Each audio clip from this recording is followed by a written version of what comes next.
It's been said that men who are 60 plus and balding are more virile. Would you care to comment on that?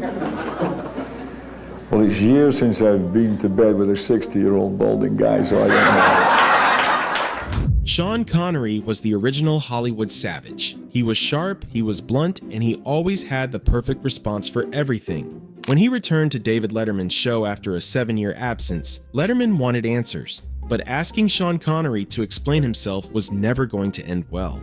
Now, let's talk about the last time you were here. Am I right about this? Am I wrong about this? Did I do something that upset you? Did I offend you? Did I say something stupid? Did something happen? Was it... As it's rare that you're right on so many counts. In 1989, People magazine voted Sean Connery the sexiest man alive. And then, in 1999, they went one step further and named him the sexiest man of the century. And when the topic came up in an interview, Sean was not going to complain. I mean, you've reached the age of 73 without losing it in the sense that, you've been voted the sexiest man of the century, for God's sake. Well, they have great taste.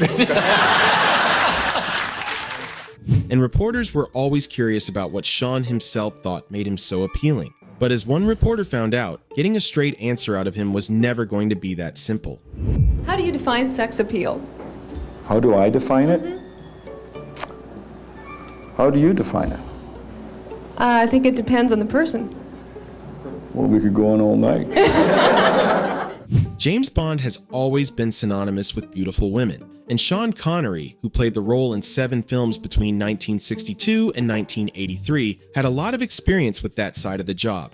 And when asked about it in an interview, his answer was as deadpan as ever. What about all those love scenes, all those beautiful women? It was very hard work. Very hard work. Yes, you really had to get yourself into the part, huh? Yes. Sean Connery played James Bond for the last time in 1983 in Never Say Never Again. And in the years that followed, people kept asking if he would ever come back. But Sean wasn't very keen on the idea. James Bond seems to be caught in a time warp. He never ages, unlike the rest of us. Now, although I would prefer to see you reprise that role as a sexier, more mature, sophisticated Bond, if that wouldn't be possible, would you consider coming back as James Bond Sr.? What am I going to do, play Roger Moore's father? And as it turns out, Roger Moore, who succeeded Sean as James Bond, had been doing impressions of him on talk shows. And when Sean found out, he was not going to let that go unanswered. I had Roger Moore on the show some time ago. Who? Yeah. He did an impersonation of you as 007. Do you do any good Roger Moores? That's it. You had it there. That was it. And while Sean had no problem imitating others, the tables were about to turn, because Jay Leno had his own Sean Connery impression ready to go.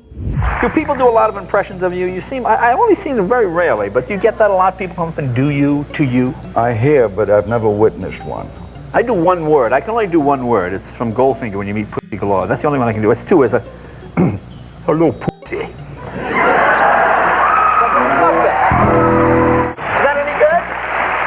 It's very good because it's absolutely imperative that you can get your tongue around it. Yeah. Turning 70 is not something most people take lightly. But when David Letterman asked Sean Connery about his birthday celebrations, it became clear that age had not slowed down his sharp tongue one bit. You had kind of a landmark birthday this year, huh? This year it's, 70. 7 years old. Yeah. Did you have like a big party, any bigger than normal? What did you do? Well, I'm not sure. It's so long ago now. I don't remember much now. When you get to this stage, it's tough. All right. Well, just go ahead and make something up then. Well, what do you think I'm doing here? And while most people become more reserved with age, Sean Connery was very much the exception to that rule. It feels like the older he got, the more entertaining he became. But I mean, that's the point. I mean, who'd have thought? Did you think when you were making that movie that, 50 years on, the age of 73, you'd still be you're this huge star? Well, to be honest, I never thought I would reach 73. It should have changed your career, didn't it? Totally, James Bond. Oh, that vodka's strong. Sean never needed many words to make his point. He had a gift for cutting straight to the chase, no matter the situation. And at a press conference in 1990, one reporter found that out the hard way. Let me ask you, you seem to be a man who knows what he'd like to do, what he wants to do, and what he doesn't want to do. You said you stick your nose in everything, the writing, producing, directing. Do you consider yourself a difficult actor to work with? And if the answer is yes, at what point do you become difficult? Well, the answer is no. No? And while Sean handled press conferences with ease, being a famous actor came with its own set of challenges. In a 1987 interview with Barbara Walters, he revealed just how invasive the public attention could get. Did the attention bother you? I mean, for a man who is as private as you are. Well, that was one of the problems, yeah. You know, in places like Japan, the guys coming in with cameras in the toilet, I mean, it really became preposterous. And women? No, they never came in the toilet. No. If there was one thing you never wanted to do, it was owe Sean Connery money. He never forgot a single penny, and he never let anything slide. And Michael Parkinson, one of Britain's most famous TV hosts, found that out the hard way. Because when he lost a bet to Sean and never paid up, best believe Sean was not going to let him get away with it. We had a bet on the result of a match, and you kept sending me letters saying, you owe me now £10 plus 4% compound interest. Right? And these letters follow me all around like a bailiff. And in the end, you shamed me into writing to you and sending a check. I never got a check. I never got a penny. So I decided, after a period of time, and I met Mary, his wife. I wrote him a letter, not lots of letters. I wouldn't waste the stamps on that. I sent him a letter saying, my money plus interest, and if I don't get satisfaction, I'm going to show Mary the rest. And it turns out Michael Parkinson was not the only one with a Sean Connery money story. Terry Wogan, another famous British TV host, had his own run-in with Sean's famous attitude towards money. And when he brought it up on his show in 1990, Sean didn't even try to deny it. You always make sure of that, too, because you have a tremendous reputation of being a hard man over a pound note. Well, you don't have to stretch it to a pound. I mean,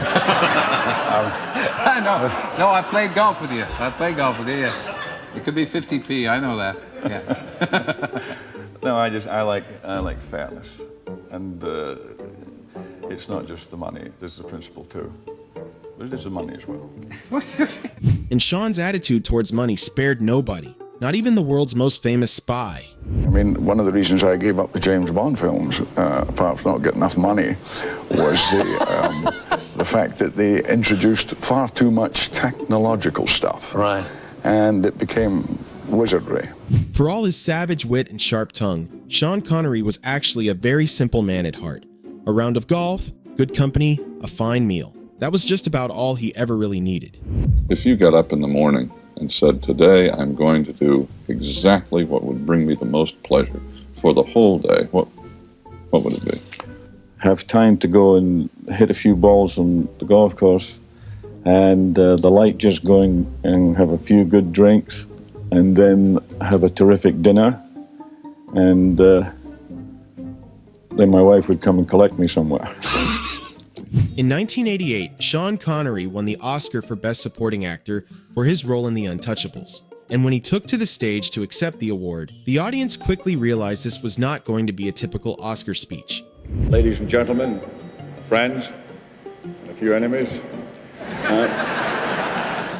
in winning this award, it creates a certain dilemma, because I had decided, if I'd had the good fortune to win, that I would give it to my wife, who deserves it. But this evening I discovered backstage that they're worth $15,000, and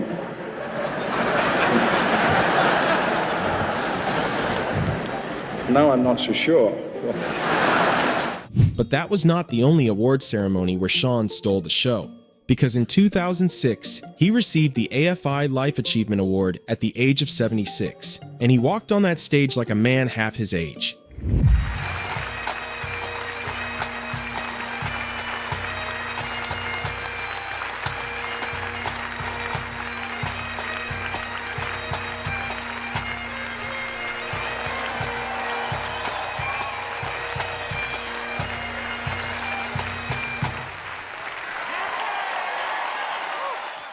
Well, getting on a bit. I had no idea that this was such a big deal. And 1 year later, Sean was back at the AFI Awards to present the award to his close friend Al Pacino, and his opening line made everybody in that room burst out laughing. I know what some of you are thinking. What the hell is he doing back here? But, my dear Al, we have known each other for 30 years. I sat in that chair last year, and I know how it feels. There's nowhere to hide.